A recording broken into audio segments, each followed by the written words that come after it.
Consa, o que você considera que são os primeiros passos importantes para quem está entrando na carreira em vendas? E o que eu preciso desenvolver se eu estou querendo ir para esse lugar? Legal, boa pergunta. Primeiro, eu falo, o cara vai trabalhar com vendas, o ideal é que ele procure alguma empresa ou produto ou serviço que ele acredita mesmo. Por que isso? Porque na prática, você vai ter que ligar, vai receber contato das pessoas, ou vai ter que prospectar, enfim. Cara, se você não acreditar bastante naquilo que você está ligando para defender, vai ser difícil. Por isso que muita gente desiste no começo. Então, assim, vai faltar técnica, porque é natural, você vai aprender isso depois durante o jogo. Mas a técnica, ela apura a sua atividade, né? Como que você aprende vendas? Vendendo. Isso não tem segredo, né? A técnica, o estudo, você vai ganhando musculatura para isso. Mas você só aprende vendendo. Então, a primeira coisa é buscar alguma coisa que você acredita. Pô, cara, eu gosto desse produto, eu acho essa empresa legal, gosto desse serviço. Isso vai te dar força para você defender. Porque contornar a objeção, lidar com objeções, né, rejeições, é muito complexo, né? Dói muito, até o cara entender, né, que objeção é diferente de rejeição. Pô, Que não é pessoal. Que não é pessoal, mas isso você tem que, né, é entendimento primeiro e depois muito exercício, porque você pode até saber qual a diferença de um do outro.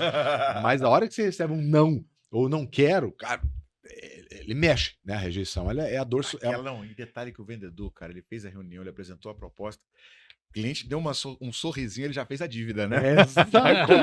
Contando com a comissão. O ter mais esperançoso dentro do mundo é o vendedor, cara. Qualquer micro... Ele mexeu a sobrancelha, isso é assim.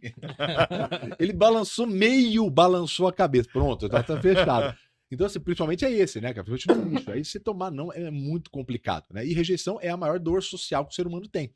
Então, é muito complicado. Se você não acreditar demais ali, fica difícil você passar por aquelas primeiras ondas, né? Para depois ter um mar um pouquinho mais calmo. Então, essa é a primeira coisa que eu faço. E a segunda, vai buscar técnica de venda. Por quê? Porque a técnica de venda, ela é a musculatura pro cara. Então, imagina, uma pessoa que está começando, por mais que ela defenda o produto que ela vende, mas ela não sabe, por exemplo, lidar com objeções de preço, ou tá bom, vou dar uma pensada, ou tá, mas qual que é a diferença entre o seu e o concorrente? Por que eu deveria comprar com você? Ah, eu já tenho um fornecedor. Qualquer coisa que não seja um sim, se ela não souber tecnicamente lidar, é óbvio que ela vai ficar desesperada. Qual que é o maior medo que as pessoas falam lá, né? Que falar em público é maior ou segundo medo? A pessoa, ela não tem medo de falar em público. A pessoa, ela tem medo de ser questionada em público e não saber responder. Então, pro vendedor é a mesma coisa. Quando eu faço uma ligação, eu recebo, o medo do vendedor é o que esse cara vai falar que talvez eu não consiga dar continuidade, eu não consiga contornar, ou que eu não consiga responder. É esse o medo dele. Então, quando você conhece do produto, gosta, já é um puta de um passo. Mas quando você conhece as técnicas, você consegue fazer ligações, né, ou contatos muito mais fácil. Eu, quando comecei a fazer venda, eu precisava fazer todo o processo. Eu ia atrás das empresas, aí eu pegava o telefone, aí eu fazia a lista, aí eu ligava, eu agendava, eu visitava, eu fechava e depois eu acompanhava para fazer, eu vendia por contrato. Então eu fazia todo o funil. Só que eu tinha vergonha de ligar. Então o que eu fazia? Eu tinha um espelho.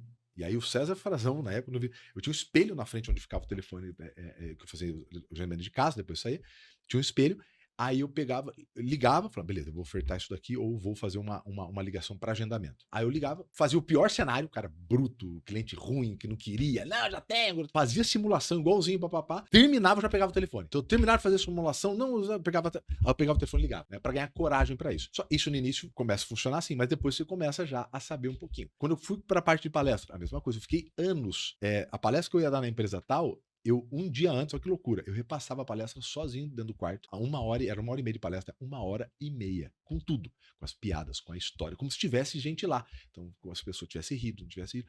Fiquei anos fazendo isso, né? Para ganhar o quê? A automaticidade que a gente fala. A automaticidade vem com frequência, não vem com tempo, né? Então, por isso que se você, primeiro, vai para um lugar onde você acredita, já te dá uma vantagem muito grande, né? Você tem tesão em segurar. Né? Você tem tesão em falar, mesmo que você não sabe a técnica, não, São Paulo, compra, acredita, às vezes só isso que precisa, né? O cliente só precisa de uma convicção do vendedor. Não, São Paulo, pode levar, é o melhor produto, eu gosto muito aqui, eu já vi outro, é o melhor, às vezes só precisa disso, entendeu? Então, isso é o primeiro. E o segundo, buscar conhecer técnica de venda, cara. Isso você já está na frente de 99% dos outros. E, se de preferência, vá procurar entender um pouquinho como funciona CRM, né? Porque o vendedor hoje que entende de CRM, né, dos principais, esse cara, ele vale pelo menos no fixo ali, uns 30% a mais. Porque esse cara ele vai levar de 3 a 4 meses para mexer bem no CRM. Então, esse cara já vem Eu perdi. Fica muito mais Eu produtivo. economizei 4 meses de rampagem. E, em geral, esses caras fazem 70 e 80% a mais de comissão do que o cara que não mexe com Sério CRM. mesmo? É, porque, cara, você imagina, sem Como é que automatizar. vai organizar? Você não tem como, automação, relembrar cliente que volta pro funil para não perder, que isso aí, Não Maria, consegue é lembrar de perdido. cabeça. Não, o cara faz 5 reuniões por dia. Quando ele chega na terceira, ele mistura primeiro com a segunda com a terceira. E o CRM começa a virar, o cérebro responde mais fácil a ordem, né? Então, cara, você abre o CRM, você tem agenda. Você não perde 30%, por exemplo, do dia. Eu vou fazer follow-up com quem? Não, pô, tá lá. Se eu vou fazendo, pô, fiz o primeiro contato, então amanhã eu tenho. Pra chegar uma semana, 10 dias, o cara já tem uma agenda pro dia. Então ele não precisa pensar em como que vai ser, ele tem a agenda do dia. Aquilo ali economiza 30% de efetividade. Ele deveria estar pensando o que ele vai ter que fazer, o que eu vou falar agora. Não, tá lá montado aquilo lá. Então, naturalmente, 30% a mais de produtividade só nisso. Cara, uma coisa que a gente tem na Growth, dois hacks, galera. Primeiro, né, a gente tem essa separação do time de prospecção do time de vendas. Então, meu vendedor faz na média mais 6 reuniões por dia, que é o máximo que cabe na agenda dele. A gente usa um software que agora virou Meet Rocks, que é uma inteligência artificial. Ela pega tudo que o vendedor fala, transcreve.